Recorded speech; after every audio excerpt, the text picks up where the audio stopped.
ಪ್ರಜ್ವಲ್ ರೇವಣ್ಣ ವಿರುದ್ಧ ದೂರಿನ ಆರೋಪಕ್ಕೆ ಈಗ ಬಿಗ್ ಟ್ವಿಸ್ಟ್ ಸಿಗ್ತಾ ಇದೆ. ಪ್ರಜ್ವಲ್ ವಿರುದ್ಧ ಸುಳ್ಳು ದೂರು ನೀಡಲು ಮಹಿಳೆಯ ಮೇಲೆ ಒತ್ತಡ ಹಾಕಲಾಗಿತ್ತ. ರಾಷ್ಟ್ರೀಯ ಮಹಿಳಾ ಆಯೋಗದಿಂದ ಸ್ಫೋಟಕ ಮಾಹಿತಿ ಇದು. ರಾಷ್ಟ್ರೀಯ ಮಹಿಳಾ ಆಯೋಗದ ಬಾಗಿಲು ಬಡಿದ ಮಹಿಳೆ. ಏಷ್ಯಾನೆಟ್ ಸುವರ್ಣ ನ್ಯೂಸ್ನ ಎಕ್ಸ್ಕ್ಲೂಸಿವ್ ಸುದ್ದಿ ಇದು. ರಾಷ್ಟ್ರೀಯ ಮಹಿಳಾ ಆಯೋಗದಿಂದ ಹೊರಬಿದ್ದಂತಹ ಸ್ಫೋಟಕ ಮಾಹಿತಿಯ ಇಂಚಿಂಚು ಮಾಹಿತಿಯನ್ನ ಏಷ್ಯಾನೆಟ್ ಸುವರ್ಣ ನ್ಯೂಸ್ ನಿಮ್ಮ ಮುಂದೆ ಇಡ್ತಾ ಇದೆ. ರಾಷ್ಟ್ರೀಯ ಮಹಿಳಾ ಆಯೋಗದ ಬಾಗಿಲು ಬಡಿದ ಮಹಿಳೆ, ನೇರವಾಗಿ ರಾಷ್ಟ್ರೀಯ ಮಹಿಳಾ ಆಯೋಗಕ್ಕೆ ಮಹಿಳೆ ದೂರು ನೀಡಿದ್ದಾರೆ. ಪೊಲೀಸರು ಅಂತ ಹೇಳಿಕೊಂಡು ಬಂದ ಮೂವರಿಂದ ಬೆದರಿಕೆ ಹಾಕಲಾಯ್ತಂತೆ. ಪೊಲೀಸರು ಅಂತ ಹೇಳಿಕೊಂಡು ಬಂದ ಮೂವರಿಂದ ಒತ್ತಡ, ಸಿವಿಲ್ ಡ್ರೆಸ್ ನಲ್ಲಿ ಬಂದಿದ್ದ ಮೂವರಿಂದ ಬೆದರಿಕೆ. ಪ್ರಜ್ವಲ್ ವಿರುದ್ಧ ಸುಳ್ಳು ದೂರು ನೀಡುವಂತೆ ಮಹಿಳೆಯ ಮೇಲೆ ಒತ್ತಡ ಹಾಕಲಾಯಿತು. ಬೇರೆ ಬೇರೆ ನಂಬರ್ಗಳಿಂದ ಫೋನ್ ಬರ್ತಾ ಇದೆ. ದೂರು ಕೊಡದೆ ಹೋದ್ರೆ ಪರಿಣಾಮ ಎದುರಿಸಬೇಕಾಗತ್ತೆ ಅಂತ ಹೇಳಿಕೆ. ಏಷ್ಯಾನೆಟ್ ಸುವರ್ಣ ನ್ಯೂಸ್ನ ಎಕ್ಸ್ಕ್ಲೂಸಿವ್ ಸುದ್ದಿ ಇದು. ರಾಷ್ಟ್ರೀಯ ಮಹಿಳಾ ಆಯೋಗದಿಂದ ಪತ್ರಿಕಾ ಹೇಳಿಕೆ ಬಿಡುಗಡೆಯಾಗಿದೆ. ದೂರು ಕೊಡದೆ ಹೋದ್ರೆ ಪರಿಣಾಮ ಎದುರಿಸಬೇಕಾಗುತ್ತೆ ಅಂತ ಬೆದರಿಕೆಯನ್ನ ಒಡ್ಡಲಾಯ್ತಂತೆ. ರಾಷ್ಟ್ರೀಯ ಮಹಿಳಾ ಆಯೋಗದಿಂದ ಪತ್ರಿಕಾ ಹೇಳಿಕೆ ಇದು. ತನಗೆ ತನ್ನ ಕುಟುಂಬಕ್ಕೆ ರಕ್ಷಣೆ ನೀಡಬೇಕು ಅಂತ ಮಹಿಳೆ ಮನವಿ ಮಾಡಿದ್ದಾರೆ. ಪತ್ರಿಕಾ ಹೇಳಿಕೆಯಲ್ಲಿ ರಾಷ್ಟ್ರೀಯ ಮಹಿಳಾ ಆಯೋಗ ಎಲ್ಲ ಅಂಶವನ್ನ ಹೇಳಿರುವಂತದ್ದು. ಆ ಪತ್ರಿಕಾ ಹೇಳಿಕೆಯನ್ನ ಬಿಡುಗಡೆ ಮಾಡಿದೆ. ರಾಷ್ಟ್ರೀಯ ಮಹಿಳಾ ಆಯೋಗದ ಬಾಗಿಲು ಬಡಿದಿದ್ದಾರೆ ಮಹಿಳೆ. ನೇರವಾಗಿ ಮಹಿಳಾ ಆಯೋಗಕ್ಕೆ ಮಹಿಳೆ ದೂರು ನೀಡಿದ್ದಾರೆ. ಆ ಮಹಿಳೆಯ ಮೇಲೆ ಒತ್ತಡ ಹಾಕಲಾಗಿತ್ತಂತೆ. ತನಗೆ ತನ್ನ ಕುಟುಂಬಕ್ಕೆ ರಕ್ಷಣೆ ಬೇಕು ಅಂತ ಆ ಮಹಿಳೆ ದೂರು ಕೊಡೋದಕ್ಕೆ ಮುಂದಾಗ್ತಾರೆ. ಪ್ರಜ್ವಲ್ ರೇವಣ್ಣ ವಿರುದ್ಧದ ದೂರಿನ ಆರೋಪಕ್ಕೆ ಬಿಗ್ ಟ್ವಿಸ್ಟ್ ಸಿಗ್ತಾ ಇದೆ. ಪ್ರಜ್ವಲ್ ವಿರುದ್ಧ ಸುಳ್ಳು ದೂರು ನೀಡಲು ಮಹಿಳೆಯ ಮೇಲೆ ಒತ್ತಡ ಹೇರಲಾಗಿತ್ತಂತೆ. ರಾಷ್ಟ್ರೀಯ ಮಹಿಳಾ ಆಯೋಗದಿಂದ ಸ್ಫೋಟಕ ಮಾಹಿತಿ ಹೊರಬಿದ್ದಿದೆ. ದೂರು ಕೊಡದೆ ಹೋದ್ರೆ ಪರಿಣಾಮ ಎದುರಿಸಬೇಕಾಗುತ್ತೆ ಅಂತ ಬೆದರಿಕೆ ಹಾಕಲಾಯಿತಂತೆ. ಪ್ರಜ್ವಲ್ ವಿರುದ್ಧ ಸುಳ್ಳು ದೂರು ನೀಡುವಂತೆ ಆಕೆಯನ್ನ ಬೆದರಿಸಲಾಯಿತು ಅಂತ ರಾಷ್ಟ್ರೀಯ ಮಹಿಳಾ ಆಯೋಗ ಸ್ಫೋಟಕ ಮಾಹಿತಿಯನ್ನ ಕೊಡ್ತಾ ಇದೆ. ರಾಷ್ಟ್ರೀಯ ಮಹಿಳಾ ಆಯೋಗದ ಬಾಗಿಲು ಬಡಿತಾರೆ ಮಹಿಳೆ. ನೇರವಾಗಿ ಆಯೋಗಕ್ಕೆ ಮಹಿಳೆ ದೂರು ಕೊಡ್ತಾರೆ. ಪೊಲೀಸರು ಅಂತ ಹೇಳಿಕೊಂಡು ಬಂದ ಮೂವರು, ಆ ಮೂವರಿಂದ ಬೆದರಿಕೆ ಒಡ್ಡಲಾಗುತ್ತದೆ. ಪ್ರಜ್ವಲ್ ವಿರುದ್ಧ ಸುಳ್ಳು ದೂರು ಕೊಡಬೇಕು ಅಂತ. ಈ ಬಗ್ಗೆ ಮತ್ತಷ್ಟು ಮಾಹಿತಿಯನ್ನ ಕೊಡ್ತಾರೆ ನಮ್ಮ ಪ್ರತಿನಿಧಿ ಶಶಿ ಶೇಖರ್, ಇದೀಗ ನಮ್ಮ ಜೊತೆ ಸಂಪರ್ಕದಲ್ಲಿದ್ದಾರೆ. ಶಶಿ, ಏನಿದು ರಾಷ್ಟ್ರೀಯ ಮಹಿಳಾ ಆಯೋಗದಿಂದ ಹೊರಬರ್ತಾ ಇರುವಂತಹ ಸ್ಫೋಟಕ ಮಾಹಿತಿ? ಇದು ಪ್ರಜ್ವಲ್ ರೇವಣ್ಣ ದೂರಿನ ಆರೋಪಕ್ಕೆ ಒಂದು ರೀತಿ ಬಿಗ್ ಟ್ವಿಸ್ಟ್ ಅಲ್ವಾ? ವೀಣಾ, ಪ್ರಜ್ವಲ್ ರೇವಣ್ಣ ಕೇಸ್ನಲ್ಲಿ ಕೆಲವು ಸಂತ್ರಸ್ತೆಯರಿಗೆ ಒತ್ತಡ ಹೇರಿ ಹಣದ ಆಮಿಷವನ್ನು ಕೊಟ್ಟು ದೂರನ್ನು ಕೊಡಿಸ್ತಾ ಇದ್ದಾರೆ ಅಂತ ದೇವರಾಜೇಗೌಡ ಆರೋಪ ಮಾಡಿದ್ರು. ಅದರ ಬೆನ್ನಿಗೆ ಕುಮಾರಸ್ವಾಮಿ ಆರೋಪ ಮಾಡಿದ್ರು. ಈಗ ಅದಕ್ಕೆ ಅದು ಸತ್ಯ ಅನ್ನುವಂತಹ ಒಂದು ಪತ್ರಿಕಾ ಹೇಳಿಕೆಯನ್ನು ಮಹಿಳಾ ಆಯೋಗ ರಿಲೀಸ್ ಮಾಡಿದೆ. ರಾಷ್ಟ್ರೀಯ ಮಹಿಳಾ ಆಯೋಗ ಈವರೆಗೆ 3 FIR ಆಗಿದೆ. 2 ಸಂತ್ರಸ್ತ ಮಹಿಳೆಯರು ದೂರನ್ನು ಕೊಟ್ಟಿದ್ದಾರೆ. ಒಂದು ಕಿಡ್ನಾಪ್ ಕೇಸ್ ಆಗಿದೆ. 3ನೇ FIR ಕೂಡ ಆಗಿದೆ ಅನ್ನುವಂತಹ ಮಾಹಿತಿ ಇದೆ. ಆ ಮಾಹಿತಿಯನ್ನು ಕೂಡ ರಾಷ್ಟ್ರೀಯ ಮಹಿಳಾ ಆಯೋಗ ತನ್ನ ಪತ್ರದಲ್ಲಿ ಉಲ್ಲೇಖ ಮಾಡಿದೆ. 2 ದೂರು ಕೊಟ್ಟಿದ್ದಾರೆ, ಒಂದು ಕಿಡ್ನಾಪ್ ದೂರು ಕೂಡ ದಾಖಲಾಗಿದೆ ಅಂತ. ಆದರೆ ರಾಷ್ಟ್ರೀಯ ಮಹಿಳಾ ಆಯೋಗಕ್ಕೆ 700 ಸಂತ್ರಸ್ತೆಯರು ದೂರನ್ನು ಕೊಟ್ಟಿದ್ದಾರೆ ಅನ್ನುವಂತಹ ಚರ್ಚೆ ಸೋಷಿಯಲ್ ಮೀಡಿಯಾದಲ್ಲಿ ಆಗ್ತಾ ಇತ್ತು. ಈ ಪ್ರೆಸ್ ನೋಟ್ ಮೂಲಕ 700 ಮಹಿಳೆಯರು ದೂರನ್ನು ಕೊಟ್ಟಿಲ್ಲ, ಆಕ್ಟಿವಿಸ್ಟ್ಗಳು 700 ದೂರನ್ನು ಆನ್ಲೈನ್ ಮೂಲಕ ಮಾಡಿದ್ದಾರೆ. ಒಬ್ಬ ಸಂತ್ರಸ್ತೆ ಈವರೆಗೂ ರಾಷ್ಟ್ರೀಯ ಮಹಿಳಾ ಆಯೋಗದ ಮುಂದೆ ಬಂದಿಲ್ಲ ಅಂತ ರಾಷ್ಟ್ರೀಯ ಮಹಿಳಾ ಆಯೋಗ ಪ್ರೆಸ್ ನೋಟ್ ಮೂಲಕ ಹೇಳುತ್ತೆ.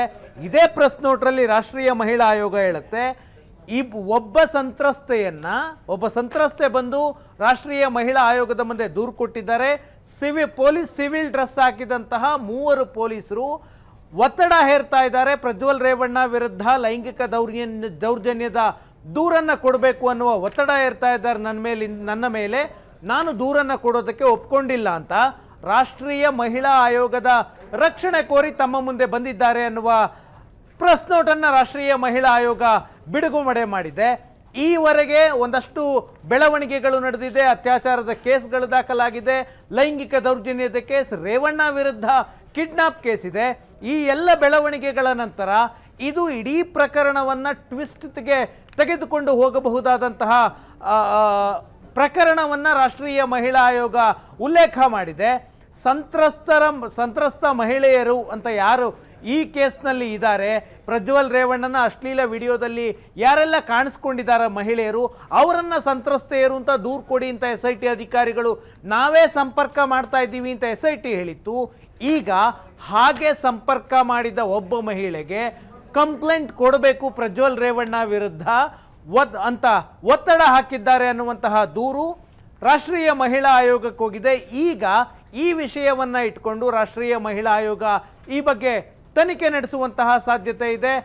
ಈ ಪ್ರೆಸ್ ನೋಟ್ನಲ್ಲಿ ಮಹಿಳಾ ಆಯೋಗ ಸ್ಪಷ್ಟವಾಗಿ ಹೇಳುತ್ತೆ, 700ಕ್ಕೂ ಹೆಚ್ಚು ಮಹಿಳೆಯರು ದೂರು ಕೊಟ್ಟಿದ್ದಾರೆ ರಾಷ್ಟ್ರೀಯ ಮಹಿಳಾ ಆಯೋಗಕ್ಕೆ ಅನ್ನೋದು ಸುಳ್ಳು.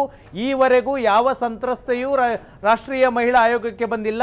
ಈಕೆ ಮಾತ್ರ ಒಬ್ಬ ಸಂತ್ರಸ್ತೆ, ತನ್ನ ಮೇಲೆ ಬೆದರಿಕೆಯನ್ನು ಹೇರ್ತಾ ಇದ್ದಾರೆ ಕರ್ನಾಟಕದ ಪೊಲೀಸರು ಅನ್ನುವ ಅರ್ಥದಲ್ಲಿ ಒಂದು ದೂರನ್ನು ಕೊಟ್ಟಿದ್ದಾರೆ. ಬಿಟ್ಟರೆ ಯಾವ ಸಂತ್ರಸ್ತೆಯೂ ರಾಷ್ಟ್ರೀಯ ಮಹಿಳಾ ಆಯೋಗದ ಮುಂದೆ ಹೋಗಿಲ್ಲ. 700 ದೂರು ಬಂದಿದ್ದಾವೆ. ಆದರೆ ದೂರು ಬಂದಿರೋದು ಕೆಲವು ಆಕ್ಟಿವಿಸ್ಟ್ಗಳಿಂದ, ಹೋರಾಟಗಾರರಿಂದ. ಅವರು ದೂರು ಕೊಟ್ಟಿದ್ದಾರೆ ವಿನಃ ಯಾವ ಮಹಿಳೆಯ ಮೇಲೆ ದೌರ್ಜನ್ಯ ಆಗಿದೆ ಆ ರೀತಿಯ ಮಹಿಳೆಯರು ಬಂದು ದೂರು ಕೊಟ್ಟಿಲ್ಲ ಅಂತ ಕುಮಾರಸ್ವಾಮಿ ಆರೋಪ ಮಾಡ್ತಾ ಇದ್ರು, ದೇವರಾಜೇಗೌಡ ಆರೋಪ ಮಾಡ್ತಾ ಇದ್ರು. ಇಡೀ ಪ್ರಕರಣದಲ್ಲಿ ರೇವಣ್ಣ ಮತ್ತು ರೇವಣ್ಣ ಕುಟುಂಬವನ್ನು ಸಿಲುಕಿಸುವ ಷಡ್ಯಂತ್ರ ಆಗ್ತಾ ಇದೆ. ಮಹಿಳೆಯರ ಮೇಲೆ, ಸಂತ್ರಸ್ತೆಯರ ಮೇಲೆ ಒತ್ತಡ ಹೇರಿ ಪ್ರಜ್ವಲ್ ವಿರುದ್ಧ, ರೇವಣ್ಣ ವಿರುದ್ಧ ದೂರು ಕೊಡಿಸುವಂತಹ ಪ್ರಯತ್ನಗಳಾಗ್ತಾ ಇದೆ ಅನ್ನುವ ಆರೋಪ ಮಾಡಿದ್ರು. ಆರೋಪಕ್ಕೆ ಪೂರಕವಾಗಿ ಇವತ್ತು ಪ್ರೆಸ್ ನೋಟನ್ನು ರಿಲೀಸ್ ಮಾಡಿದೆ ರಾಷ್ಟ್ರೀಯ ಮಹಿಳಾ ಆಯೋಗ. ಎಸ್ ಶಶಿ, ಈ ಒಂದು ಪ್ರೆಸ್ ನೋಟ್ ಏನಿದೆ ಈ ಕೇಸ್ನಲ್ಲಿ ಎಷ್ಟು ಮಹತ್ವವನ್ನ ಪಡೆದುಕೊಳ್ಳುತ್ತೆ? ಈ ಕೇಸ್ನ ದಿಕ್ಕನ್ನೇ ಬದಲಾಯಿಸಿಬಿಡ್ಬೋದಾ? ದಿಕ್ಕನ್ನು ಬದಲಾಯಿಸುವಂತಹ ಸಾಧ್ಯತೆ ತುಂಬಾ ಕಡಿಮೆ ಇದೆ ವೀಣಾ. ಯಾಕಂದ್ರೆ ಲಾ ಅಂಡ್ ಆರ್ಡರ್ ರಾಜ್ಯ ಸರ್ಕಾರದ ವ್ಯಾಪ್ತಿಗೆ ಬರುತ್ತೆ. ಮಹಿಳಾ ಆಯೋಗ ಒಂದು ತನಿಖೆಯನ್ನ ಮಾಡಿ ವರದಿಯನ್ನ ಕೊಡುವಂತಹ ಅಧಿಕಾರವನ್ನು ಅಷ್ಟೇ ಹೊಂದಿರುತ್ತೆ ರಾಷ್ಟ್ರೀಯ ಮಹಿಳಾ ಆಯೋಗ. ಅದರ ಆಚೆಗೆ ಕಾನೂನು ಸುವ್ಯವಸ್ಥೆಯ ವಿಷಯದಲ್ಲಿ ಮಹಿಳಾ ಆಯೋಗಕ್ಕೆ ಆ ರೀತಿಯ ಯಾವುದೇ ಅಧಿಕಾರ ಇಲ್ಲ.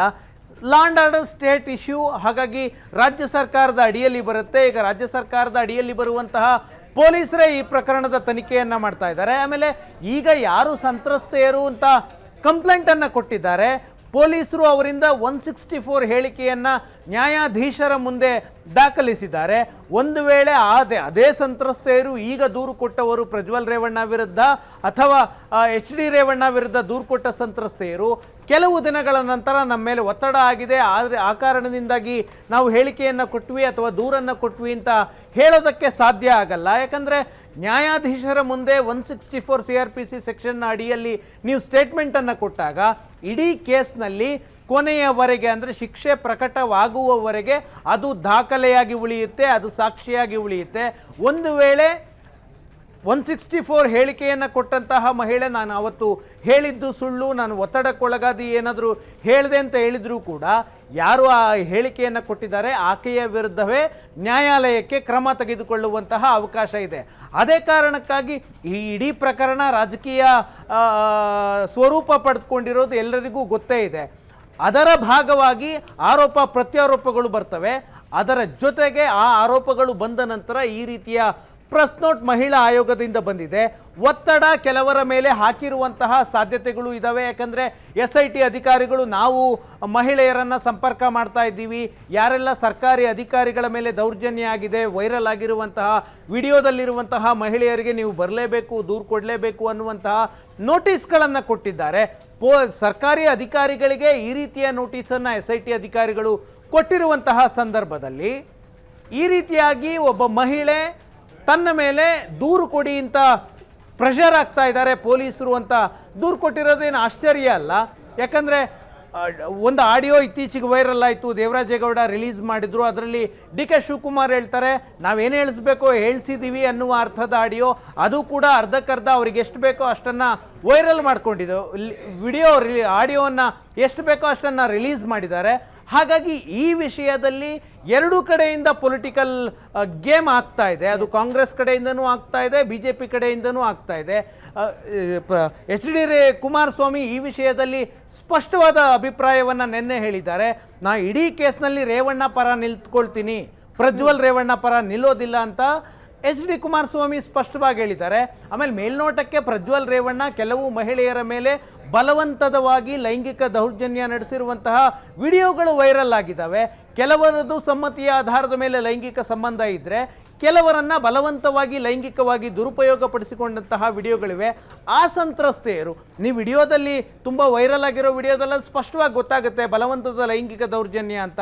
ಹಾಗಾಗಿ ಅವರು ಈಗಾಗಲೇ ಇಬ್ಬರು ಮನಗೆಲಸದಾಕೆಯವರು ದೂರು ಕೊಟ್ಟಿದ್ದಾರೆ. ಈಗ ಯಾರು ದೂರು ಕೊಟ್ಟಿದ್ದಾರೆ, ಆ ವೈರಲ್ ಆದಂತಹ ವಿಡಿಯೋಗಳಲ್ಲಿ ಅವರ ಮೇಲೆ ಬಲವಂತದ ದೌರ್ಜನ್ಯ ಆಗಿರೋದು ಸ್ಪಷ್ಟವಾಗಿ ಕಾಣುತ್ತೆ. ಹಾಗಾಗಿ ಅವರಿಂದ 164 ಸ್ಟೇಟ್ಮೆಂಟನ್ನು ಮಾಡಿಸಲಾಗಿದೆ. ಈ ಕೇಸ್ನಲ್ಲಿ ಈ ಮಹಿಳೆ ಯಾರು, ಈ ಮಹಿಳೆಗೆ ಲೈಂಗಿಕ ದೌರ್ಜನ್ಯದ ಸ್ವರೂಪ ಏನು ಸ್ಪಷ್ಟ ಇಲ್ಲ.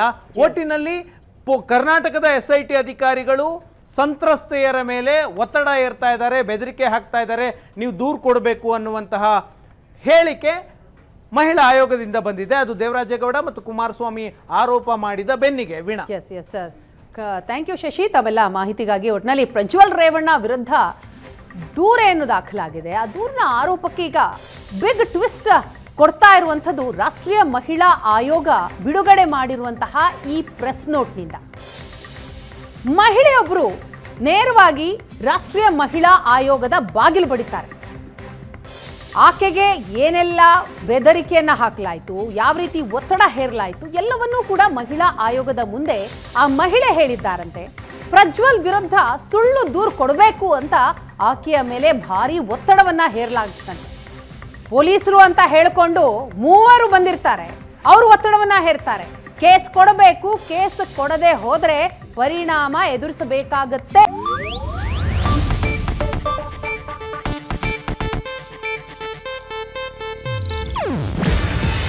ಇದು ಏಷ್ಯಾನೆಟ್ ನ್ಯೂಸ್ ನೆಟ್ವರ್ಕ್ ಪ್ರಸ್ತುತಿ. ನೀವು ನೋಡ್ತಿದ್ದೀರಾ ಏಷ್ಯಾನೆಟ್ ಸುವರ್ಣ ನ್ಯೂಸ್.